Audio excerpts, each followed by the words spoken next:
I'm talking right now with Upper Iowa play-by-play voice Joe Stasi to get a preview of this weekend's game between the Peacocks and Minnesota State-Moorhead. Moorhead is coming off a 42-21 loss to then 17th-ranked University of Sioux Falls last week, while Upper Iowa suffered a 27-20 loss in their home opener at Eyeshade Stadium in Fayette. Joe, I know turnovers have been a major problem for Upper Iowa here early in the season. How big of a problem has it been for the Peacocks? Well, again, as always, Ellen, thanks for giving us some time on air to talk about Upper Iowa's only NCAA Division II athletic program, and of course, specifically the football program. Not only do we have the distinction of being the state's only NCAA Division II program competing in arguably, if not the best NCAA Division II conference, the Northern Sun. It's just been a lot of fun watching this football program progress under the leadership of eighth-year head coach Tom Shea. And, coming off 3 winning seasons in a row, which is unprecedented in Upper Iowa football history. Just proud to be part of the organization. So, again, thank you so much. But the turnover bug has bitten Upper Iowa the first 2 games like it has never bitten any team at this level in my 16 years of calling Upper Iowa football games. We go on the road the first week to Bemidji, who, by the way, last week beat one of the top teams in the United States in NCAA Division II in Minnesota State, formerly Mankato State. They handled the Mavericks to move to 2-0, but we should have beat that squad on the road, but 5 turnovers, 3 of which led to scores for Bemidji State, spelled a 38-24 loss. And then last week, as you mentioned, St. Cloud State came to town at Harms Eyeshide Stadium, and, St. Cloud State, just 2 years removed, was in the NCAA Division II National Championship semifinal. So this is a program, the enrollment is 15,000. Their NCAA Division I in hockey, and the football program is very traditional up there as a powerhouse. They came down, we smacked them in the mouth, and played a really good football game. Trailed 13-7 at halftime. We came back in the third quarter and tied it up 13-13. They got the lead back at 20 to 13, and then increased it to 27-13, all off turnovers. 5 turnovers in the game against St. Cloud. 5 turnovers in the game against Bemidji State, and the 2 fourth-quarter turnovers against St. Cloud State last week cost us a W. We got back to within 7, 27-20, had 2 more chances with the football, and gave it up both times. So 2 fourth-quarter turnovers really, really hurt us. And right now, Upper Iowa is at 0-2. Headed on the road to Moorhead, Minnesota /Fargo, which is right across the river, to take on a very much improved Minnesota State University-Moorhead team. Yeah, the Dragons come into this game at 1-1, and offensively they look like a pretty good football team, averaging 31 points a game and a record 449 yards of total offense this year. Yeah, Steve Lockwood in his 6 years as head coach for Minnesota State University-Moorhead, again up there on the Red River, right across the river from Fargo, North Dakota, and he has built that program. It takes 4, 5, 6 years to build an NCAA Division II program, and he has a kid by the name of Demetrius Carr at quarterback. He's very athletic, very accomplished at the high school level. He came on last year after starting quarterback went down with an injury and won the job, and he can run, he can throw. He has a couple of wide receivers. A kid by the name of Damon Gilson, a 6'4", 225-pounder. He was looked at by a lot of Division I schools and schools the size of you and I in Indiana State. He chose to go to MSU-Moorhead because of the campus and the coaching staff. And as you said, this team puts up a lot of points. They bring back 4 or 5 guys on the offensive line. They do a lot of really unorthodox stuff offensively.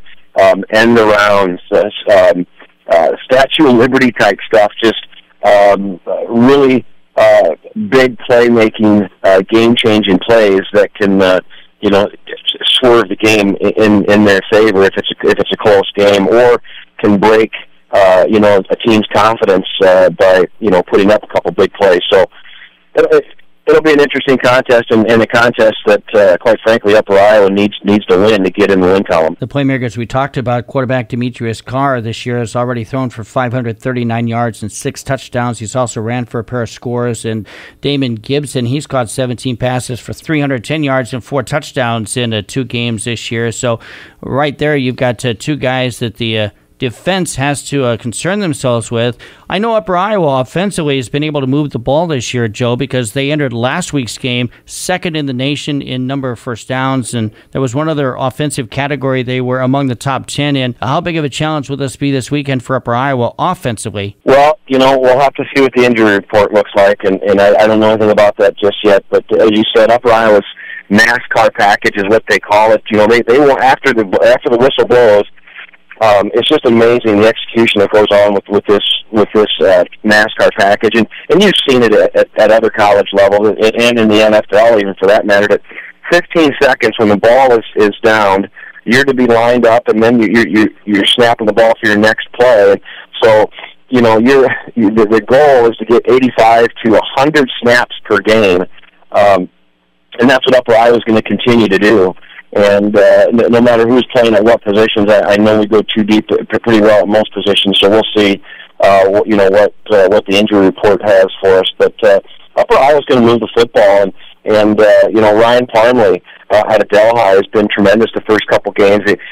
He has coughed up the ball quite a bit. That's one of his bugaboos. But he's a big kid for Upper Iowa. Obviously, played at Makokata. 6 foot, 215-pounder. He's finished 6th in the nation in wrestling. So he's a 2-sport athlete at Upper Iowa, just a real special athlete. And then Jared Edmonds, Jalen Amos, and Trey McTaggart out of West Delaware. These guys are all terrific athletes at the wide receiver position. Jared Edmonds is lighting it up. 6 catches, 129 yards, 2 touchdowns last week. And Jalen Amos is one of the best in the NSIC, as is Trey McTaggart. David S. Wine is another Iowa kid that you want to talk about. Actually he's from Newton, Wisconsin. But Upper Iowa's going to move the football. There's no question about it. They just need to score in the red zone, finish off drives, and then defensively, Upper Iowa has a very stout defense in their secondary, all return. Tate Thompson, Marcus McCoy, Darius Cohn, Nick Corley, and Tanner Thompson. They can stick with anybody. They're going to have their hands full this week against the big Damon kid for MSU-Moorhead. He's just, he's big, he's strong. Damon Gibson, he's big, he's strong, he's athletic, he's got a huge range. So we'll see if Upper Iowa can match up with him in secondary. Your best assessment, Joe, obviously you've seen Upper Iowa play the last 2 weeks. Normally if it's one player that's got multiple fumbles, it may be a confidence thing with that particular player, but you're talking about an entire team with a total of 10 turnovers, 6 of which have led to opposing points in the 2 games. What do you see as the problem with Upper Iowa in the turnover category? Sometimes turnovers are hard to explain. It's not like, Demetrius has thrown some questionable passes. There's been some terrific defense played on him. Gunnar Olszewski for Bemidji State picked Demetrius off the first game at least once, and he was the defensive player of the week, and nationally nominated for defensive player of the week. St. Cloud State brought back 8 defensive players from their team previous year and picked Demetrius off. A couple of tipped balls thrown in there, and Ryan Parmley, that might be a psychological thing with him. He just needs to marry that football, but it can deflate a team. And if you keep possession of the football, punts are not the worst thing. As a matter of fact, punts are pretty darn good sometimes. As you know, it's a heck of a lot worse than turning the football over to your opponent. So how is the confidence then of the team going into Saturday's game? Terrific. Absolutely terrific. They know that the only reason why they're 0-2 is because they turn the football over, Elwin. You take away, we're dead last in the Northern Sun in a turnover margin, and I believe in the bottom 5 out of all the NCAA Division II schools. 10 turnovers in 2 games is just, it's unheard of. And I know Coach likes to say if